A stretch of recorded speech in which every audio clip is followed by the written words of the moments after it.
hoje temos uma live muito importante aqui no meu perfil do Instagram com a doutora Helena Argenti, que é advogada, especialista em direito do trabalho. Ela tem um escritório em Porto Alegre, mas ela reside na Noruega. Então, ela vai trazer informações aí atualizadas para a gente sobre a MP 927 e como ficam, né? Como fica essa situação, relação empregador versus empregado. Então, acho que vai ser uma live bem interessante. Essa live, ela é uma live totalmente informativa, não tem cunho político, então a doutora Helena ela vai trazer aqui informações realmente para que as pessoas possam se atualizar, né, e que seja aí um conteúdo bem interessante para todos nós. Vocês podem, ao longo da live, colocar perguntas ali na caixinha de perguntas do Instagram, que depois eu repasso para a doutora Helena e a gente deixa para o final da live as perguntas, tá? Eu já vou adicioná-la aqui na live para que a gente comece esse conteúdo que vai ser muito interessante, tenho certeza. Adicionei a Helena, tá conectando. Oi, Helena! Olá, tudo bom? Bem? Boa tarde! Boa tarde. Bem-vinda! Obrigada. Novamente aqui no meu Instagram. Acho que hoje vai ser uma live muito bacana, o pessoal tá entrando aí, já falei para eles que essa live ela não tem cunho político, ela é uma live informativa, Importante. né?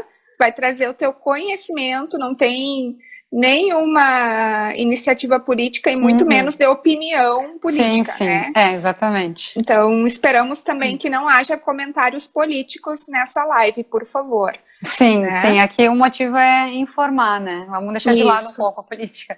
Exatamente. Helena, inicialmente, gostaria de te agradecer mais uma vez por disponibilizar esse tempo para conversar com a minha audiência aqui. A outra live foi muito bacana, nós tivemos um feedback muito legal, as pessoas gostaram muito do teu conteúdo e da tua presença. Bom. Então é um prazer recebê-la novamente aqui. Eu que gostaria de agradecer o convite mais uma vez, é sempre um prazer, né, estar conversando contigo e com o teu público e poder esclarecer um pouquinho, ainda mais em tempos de corona, que tudo está muito tão indeciso. Tá tudo tão tumultuado, né? A situação tá muito complicada em qualquer lugar do mundo. Então, eu queria inicialmente que tu fizesse uma apresentação rapidamente, porque talvez pode ter alguém que não te conheça aqui na live, né? Então é importante se apresentar.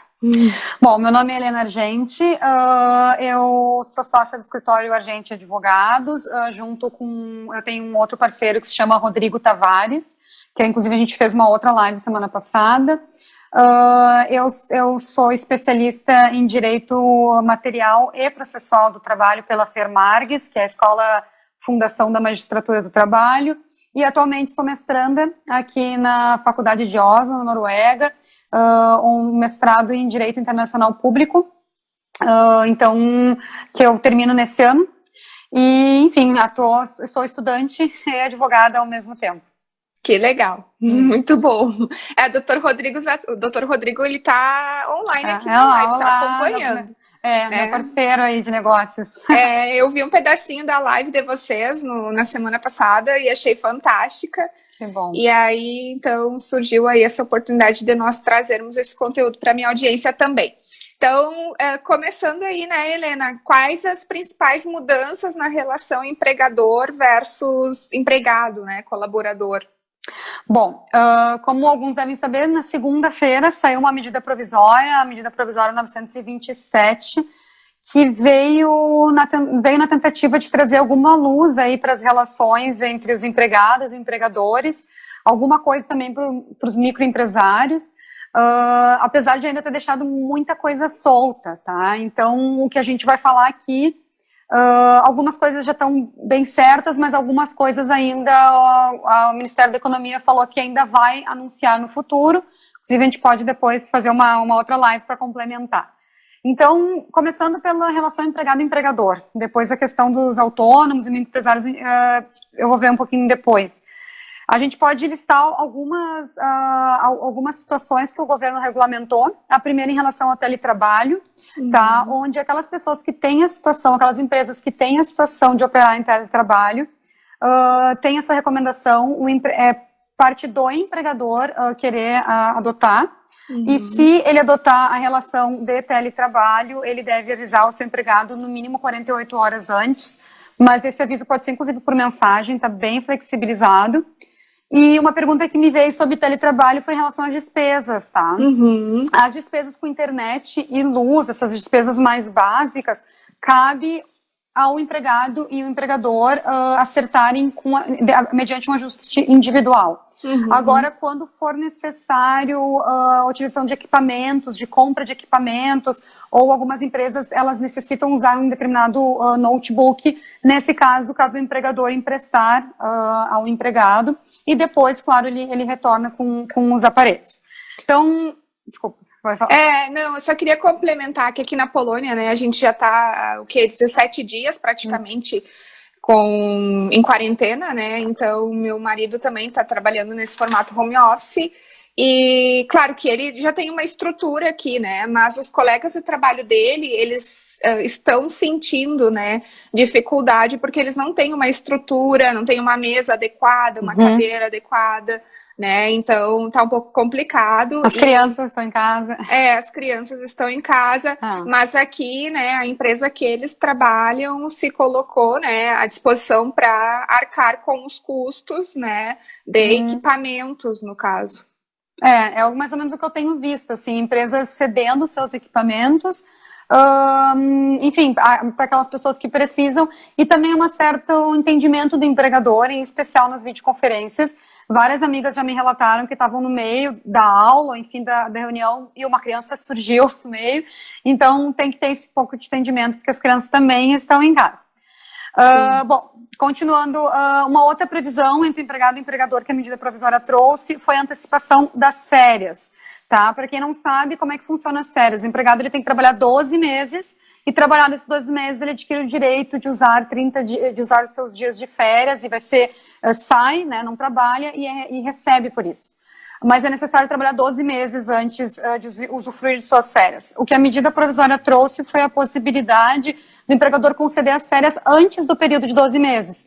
Então, por exemplo, as minhas férias eu ia ter direito só em dezembro, mas o meu empregador pode me dar as férias agora, eu vou ficar em casa, eu vou receber as minhas férias, vou ser pago por isso, e quando chegar o meu período lá de férias, que seria, por exemplo, dezembro, aí eu já tirei as férias, não vou tirar novamente, por óbvio. O único requisito é que o empregador tem que avisar o empregado 48 horas antes que vai antecipar as férias deste empregado. Por escrito, pode ser uma mensagem, uma forma de um jeito bem informal, e é importante que cabe ao empregador escolher. Então, por mais que não seja atrativo o empregado tirar férias agora, porque ele tem que ficar em casa, é uma escolha do empregador. Sim. E uma coisinha a mais é que quando tu concede as férias ao empregado, tu paga o salário desse empregado e mais um terço. A medida provisória possibilitou que esse um terço seja pago até dezembro. Então, tu pode só pagar o salário e deixar para pagar esse um terço só lá em dezembro, numa forma enfim, auxiliar o empregador, né? Sim. Depois... E é importante ressaltar, né, Helena, que esse acordo individual tem que ser por escrito, realmente, né, tudo registrado. Isso, a medida provisória, ela flexibilizou os avisos, tá, por mensagens. Então, tu pode mandar uma mensagem de WhatsApp informando isso, o que é uma inovação super informal, mas eu sempre recomendo, se puder fazer alguma coisa por escrito e documentado, é sempre melhor, né, nesse momento ser um pouco formal. Mas a medida provisória permitiu essa informalidade da mensagem. Nesses casos da férias e do teletrabalho, né? Outra questão que a medida provisória trouxe foi a possibilidade de adiantar feriados. Então, por exemplo, um feriado que seria lá em setembro, o empregador pode dar agora para o empregado, então ele fica em casa, ele é remunerado, e quando chegar o dia do feriado ele vai trabalhar normal. Isso para feriados não religiosos. Se for um feriado religioso, tem que haver um acordo, e aí sim, por escrito, entre empregado e empregador, onde o empregado concorda com essa alteração quando for um feriado religioso. Depois a gente vai ter o banco de horas, que eu acho que esse vai ser bem válido. Como é que funciona o banco de horas? Algumas empresas elas já têm esse banco de horas que é feito por negociação coletiva. O que é negociação coletiva? Quando o sindicato do empregado e do empregador sentam e fazem um acordo. Ou também pode ser feito por acordo individual entre as partes, tá? O banco de horas funciona assim: a pessoa vai ficar em casa, vai receber integralmente, mas nesse período ela vai ficar em casa e o empregado fica, entre aspas, em débito com o empregador. O empregador fica com horas em haver deste empregado. Então, por exemplo, eu trabalho 44 horas por semana. Eu fiquei uma semana em casa, recebi por essa semana, mas fiquei em casa, não trabalhei. Então, eu fico com 44 horas em débito com esse empregador, que depois que passar esse movimento de fechar tudo, enfim, depois que a situação se regularizar, esse empregador vai poder cobrar de mim essas 44 horas que eu estou em débito. Uhum. Só que como é que vai ser, entre aspas, o pagamento dessas 48 horas que eu tenho em débito com o meu empregador? Ela pode ser feita em até 18 meses, então o empregador tem que diluir em 18 meses e no máximo 2 horas a mais por dia. Então se eu trabalho 8 horas, eu vou trabalhar 10 durante 18 meses até pagar o meu débito. Uhum. É importante aqui que se não tiver negociação coletiva, haja ao mínimo um acordo entre empregado e empregador por escrito. E aqui não é uma simples mensagem, né? É um contrato por escrito. Sim. Uma última vantagem que a medida provisória trouxe foi a suspensão do recolhimento do FGTS nos próximos 3 meses, que vai poder ser pago depois, em 6 meses, depois são 3 meses sem pagar, e esses 3 meses vão ser pagos posteriormente e vai poder se parcelar em 6 vezes. Uma última questão que que a medida provisória trazia era a questão da suspensão do contrato de trabalho. Na segunda-feira, quando foi editada a medida provisória, era possível suspender o contrato de trabalho de 2 a 5 meses, e suspensão aqui fala se não se paga salário, o empregado fica em casa, mas logo depois essa medida foi revogada, então não está valendo a suspensão do contrato de trabalho, tá? Esse artigo foi revogado. O que eu achei pesquisando são sindicatos dos empregadores e dos empregados, eles têm sentado para conversar, e os sindicatos, por conta própria, têm optado por suspender o contrato de trabalho de 2 a 5 meses, e durante esses 2 a 5 meses, tá, esse empregado ele vai ser capacitado, então o empregador ele tem que conceder um curso para esse empregado fazer em casa, e esse empregador, ele vai, como é que ele vai sustentar? O governo, através do FAT, que é o fundo que paga o seguro-desemprego, vai fornecer uma espécie de seguro-desemprego para esse empregador. Mas isso, eu vi que o Sindicato dos Lojistas de Porto Alegre, junto com o Sindicato dos Empregados de Lojas de Porto Alegre, fez esse acordo, tá? Mas esse caso é excepcional, é uma questão bem peculiar, esse sim depende de negociação do sindicato. E até o momento no Brasil eu vi que Porto Alegre foi pioneira nesse sentido. Então, não é uma decisão que o empregador pode tomar sozinho. Tem que estar com o amparo do sindicato. Bem interessante. Helena, a gente tem uma pergunta que eu acho que a gente pode incluir nesse primeiro bloco, porque está meio relacionado, né? As férias. A Camila, ela perguntou, as empresas poderiam suspender as férias caso a restrição do coronavírus seja suspensa? Não, na realidade, quando tu deu as férias para a pessoa, tu pode, no mínimo, as férias, elas têm que ser no mínimo de 5 dias, então se tu deu férias de 15 dias, a pessoa vai gozar os 15 dias, se for de 30, vai gozar os 30 dias. Como são situações bem peculiares, a gente ainda não sabe como é que vai ficar as decisões judiciais sobre isso. Eu recomendaria não pedir para voltar. Faz lá um acordo, 15 dias de férias, não precisa dar os 30 dias de férias, tá? E depois, caso as empresas tenham que reabrir, possam reabrir novamente, espera o empregado terminar as suas férias para depois voltar. Eu não aconselho a ficar mudando, porque tá tudo bem inseguro, muito aberto ainda, nada muito estabelecido. Então eu aconselho tomar uma decisão e seguir, não ficar mudando. Tá. Então, agora a gente vai para o segundo bloco, mas se vocês tiverem alguma pergunta, vocês podem digitar aí na caixinha, que a gente repassa depois. O que fazer quando o empregador não tem condições de pagar férias ou 13º? Sabe, Mayara, essa é uma das perguntas que mais tem chegado a mim, que o Brasil hoje em dia é feito de pequenos empresários, e as pessoas falaram, olha, a medida provisória para mim não me adiantou muito, eu não tenho condições de pagar férias, não tenho condições de antecipar o 13º, e muito menos tem condições de demitir, porque demitir uma pessoa tem que pagar as parcelas decisórias, e é um custo alto, nesse momento que ninguém está podendo, né, gastar dinheiro. Infelizmente, a medida provisória não trouxe essa previsão. Todo mundo veio na esperança de que ela ia trazer regularização, de diminuir jornada e diminuir salário. Não trouxe. De novo, o Ministério, o Paulo Guedes falou que vai vir algo nesse sentido. Eu achei que essa semana teria saído algo, até agora, conferi antes dessa live, não veio nada. Então, realmente está bem complicada a situação. O que eu estou sugerindo para os meus clientes, com base no que existe hoje, mas frisando que a cada dia está mudando. Então, sim, está inseguro, tá bem chatinha a situação. Primeira opção que eu falo, manda o empregado para casa, paga o salário e deixa isso de horas extras de crédito, que é o que eu falei lá do banco de horas. Então, computa lá, o empregado ficou em casa X horas, eu paguei o salário integral, e aí o empregado agora me deve essas horas que eu vou descontar dentro, de forma diluída durante 18 meses. Segunda opção, o empregado é o caso de empresas que não tem como operar para o home office. Por exemplo, o shopping, tá? Tem uma loja no shopping, o shopping fechou, e o que eu faço? Bom, o que eu aconselho? Faça um acordo entre empregado e empregador, um acordo escrito, tá? Não uma simples mensagem, um acordo escrito, formal, ambas as partes assinam. O empregador justifica, dizendo, considerando a situação atual do coronavírus, considerando que o próprio governo determinou o fechamento das lojas, ou seja, a minha loja vai parar não é por minha vontade ou por vontade do empregado, é por uma questão externa. Considerando isso, haverá diminuição de salário, e o empregado vai ficar em casa recebendo esse salário a menor. Aí vem a pergunta, quanto que eu diminuo?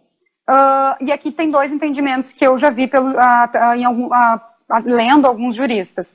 Alguns entendem que deve haver uma diminuição de, no máximo, 25% do salário, usando como embasamento um artigo da CLT que fala sobre situações excepcionais.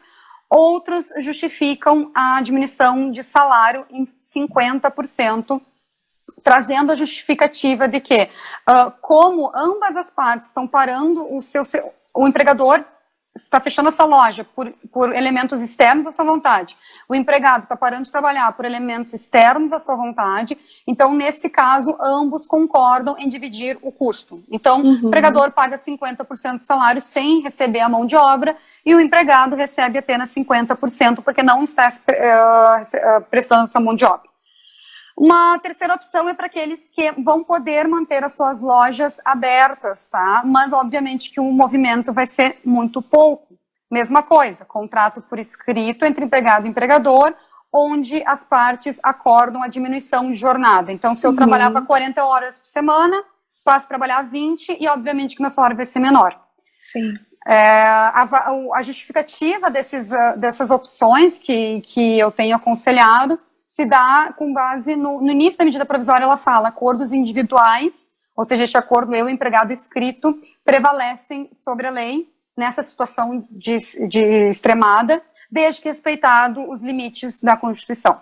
Então, esses são os meus aconselhamentos. Sim, e é uma situação muito complicada, né, Helena? Porque ao mesmo tempo que a economia precisa girar, né, o Brasil ele estava caminhando lentamente para um crescimento ali, a gente teve uma movimentação boa em dezembro e janeiro, aí agora começa essa função do coronavírus, aí o Brasil realmente ele está, né, nível a nível, as pessoas precisam se proteger do vírus, mas a economia precisa girar, né, então assim, realmente é uma situação muito complicada, muito difícil.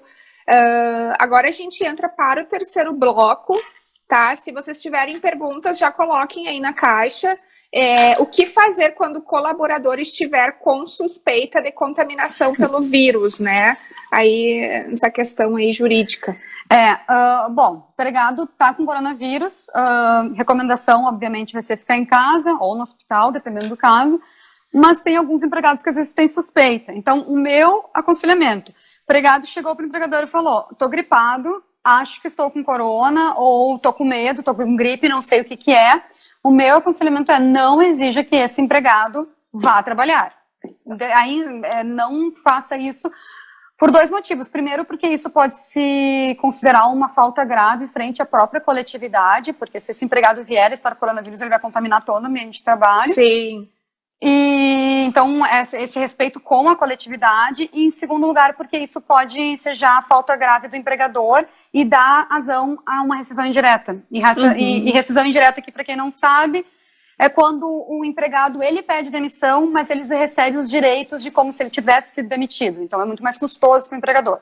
Então a minha recomendação: manda esse empregado para casa, e aqui a falta é justificada, não pode haver desconto no salário.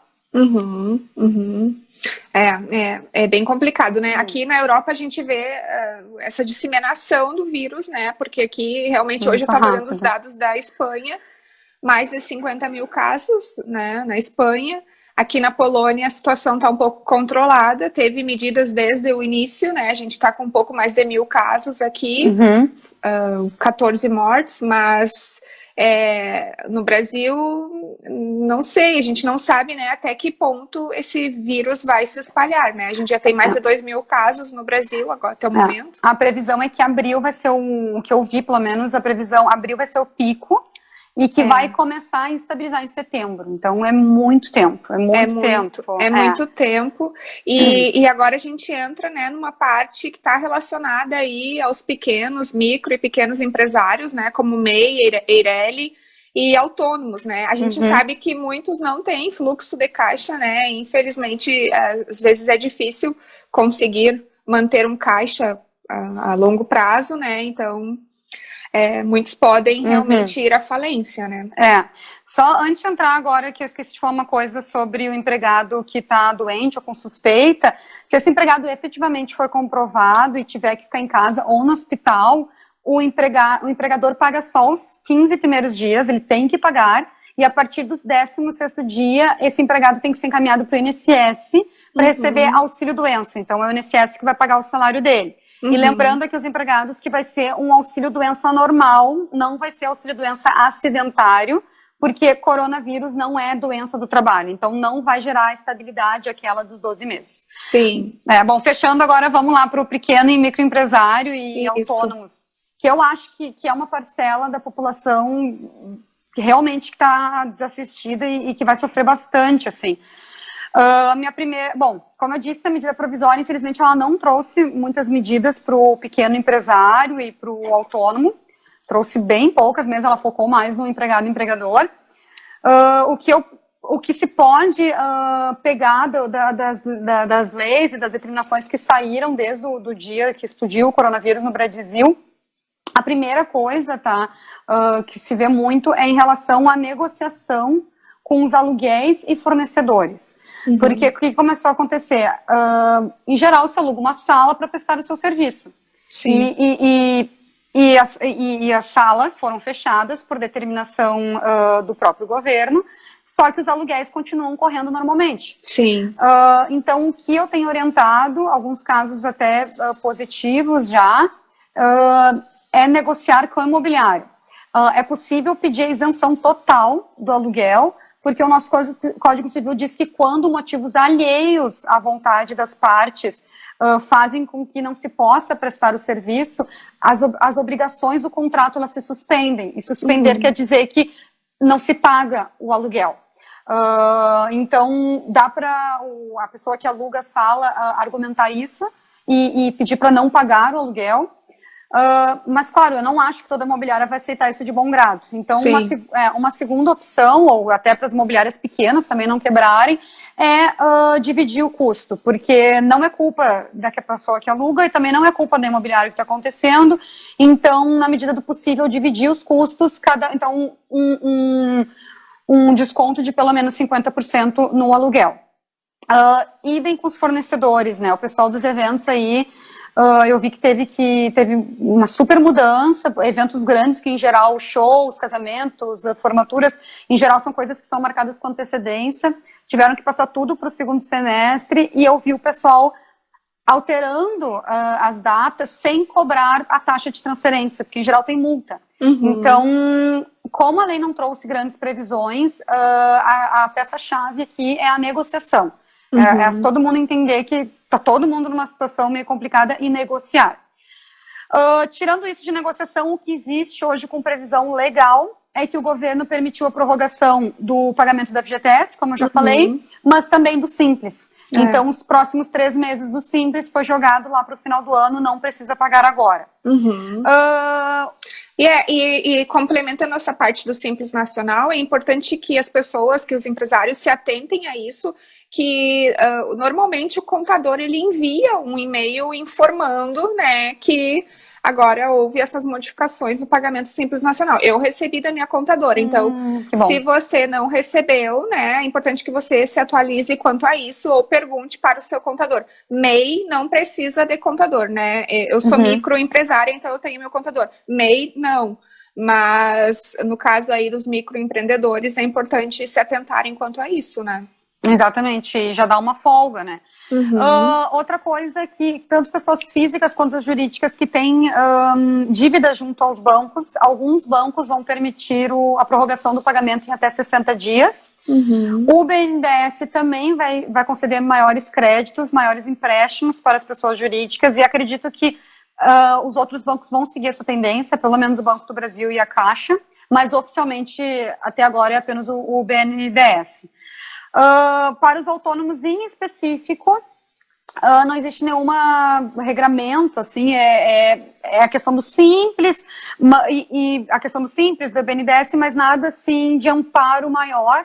O único amparo maior que tem vindo me perguntar, mas acho que não se aplica, pelo menos muito não sei se é o público que hoje aplicaria, mas o governo vai fazer uma espécie, eles chamam de voucher corona, para os autônomos informais, mas é para uma parcela da população que recebe até metade de um salário mínimo, que aí então realmente o ambulante rua, enfim, essas pessoas que infelizmente a gente sabe que vão sofrer bastante com essa situação, né?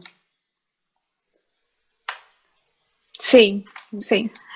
Só fazer um acréscimo que o Sebrae, tá, ele lançou uma série de cursos online de qualificação de forma gratuita. Sim. Então, acho que é interessante, já que as pessoas estão em casa, é o momento de se qualificar. E o Sebrae também, um pouco parecido com a conversa que eu tive com o Dr. Rodrigo semana passada, algumas dicas, entre aspas, para os empregadores, que é investir nas mídias sociais, investir na venda online, seja por Facebook, por site, no delivery também. Então, é o momento de se reinventar. É grave a crise, mas não dá para ficar parado, né? O mercado do e-commerce agora ele tende, né, a crescer mais ainda. Então, é importante realmente, se há empresários aí que trabalham com produtos, né, e não só produtos, mas serviços, explorar a questão do e-commerce, né, e ver alternativas. E o Sebrae, qualquer estado, no site do Sebrae, de qualquer estado, tem muitos cursos gratuitos lá, sobre vendas, negociação. Acredito que também tenha sobre marketing, mas se quiserem podem acessar o meu canal no YouTube, que é Marketing Jurídico na Prática. Ele é voltado a advogados, mas também, se você assistir algum vídeo lá, também tem muito conteúdo de marketing digital que pode, né, ser adaptado a outros setores, né? Não sei se o pessoal tem alguma pergunta aí. Se quiserem colocar aqui. Eu vi que alguém perguntou do BNDES, depois eu pego o contato e mando maiores detalhes para não ficar muito focado na questão do BNDES ali. Ah, tá. Tem aqui um que eu vi que iria suspender os aluguéis no Brasil. É verdade? Existe algum diploma extra? Até o momento não existe nada legalizado ainda oficialmente, tá? Como eu disse, eu tenho visto casos positivos de pessoas que conseguiram a suspensão do seu aluguel, fundamentando no Código Civil na questão de caso fortuito ou força maior. Mas não existe uma lei nacional. O que existe é o Código Civil fazendo essa previsão que dá para se aplicar por causa de aluguel.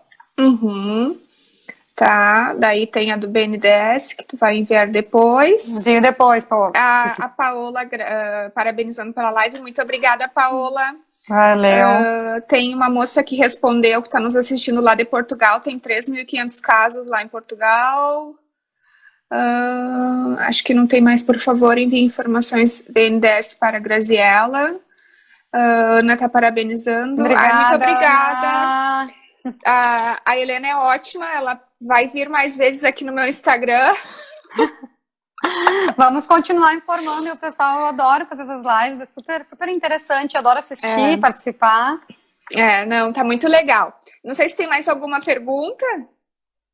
Se quiserem colocar aí mais alguma pergunta, vamos aproveitar que ainda temos alguns minutinhos. Qualquer coisa, pessoal, fica 24 horas aqui no perfil da Maiara e sempre pode mandar direct, né? Eu tô sempre disponível, Argente Advogados ou Isso. Helena Argente.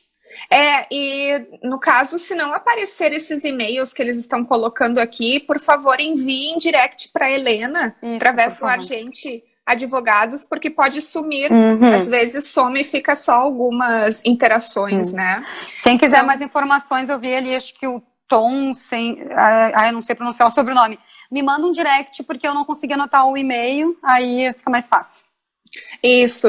Eu vou deixar essa live salva por 24 horas, né? E se não der nenhum bug no Instagram, podemos diminuir a carga horária agora e depois voltar. Vamos ver o resto que eu tô escrevendo ainda. Tá complicado para todo mundo, né? Tá bem complicado e, enfim, as construções que eu consegui fazer da legislação que a gente tem hoje é mais ou menos isso, empregado e empregador sentarem e fazerem um acordo por escrito. Sim. No futuro voltar para 8. Pode sim, Bola, eu falei ali um pouquinho antes, dá para fazer, tu pode, nesse acordo que tu vai fazer entre empregado e empregador, tu vai justificar que a diminuição da jornada de trabalho e, consequentemente, do salário se dá em razão enquanto o período de corona que exige o fechamento das lojas perdurar. Passado isso, volta o contrato normal. Então, isso é importante estar dentro do contrato. Sim. A minha amiga Beatriz, a Beatriz é uma das melhores especialistas em direito tributário de Porto Alegre. Opa. Maravilhosa, quero fazer uma live com ela aqui também no meu perfil. Muito obrigada, Beatriz, um beijo. A gente agradece o comentário. E só para finalizar aqui, quero dar um recadinho antes de agradecer a Helena. Amanhã eu estarei no perfil Mulheres de Trânsito, dando dicas para advogados, né, a respeito de posicionamento de marca agora nesse momento de crise. Então, advogados que estão assistindo, amanhã eu levarei várias dicas lá no perfil Mulheres de Trânsito. Vou divulgar nos meus stories daqui a pouquinho, tá?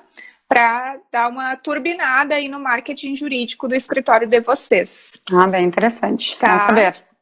Então, tá. Então, eu acho que era isso, né, Helena? Conseguiu transmitir. Obrigada, Maiara, mais uma vez pela oportunidade de transmitir um pouquinho de informação. E vamos lá, vamos para a próxima, se sair mais regulamentação, que eu acredito que vai sair em breve. Foi muito bacana a live. Para quem está entrando agora, a gente já está encerrando essa live, mas a live vai ficar disponível aqui no Instagram, né? Foi sobre mudança, foi sobre a MP 927, sobre a relação de trabalho aí, empregador e empregado. Muito obrigada pela presença de todos. Helena, muito obrigada mais uma vez pelo teu tempo, né? Trazer essas informações aí de forma gratuita aqui para mim e para minha comunidade aqui no Instagram. Foi um prazer recebê-la. Obrigada, eu que agradeço. Muito obrigada mesmo. Um grande abraço e um abraço a todos, pessoal.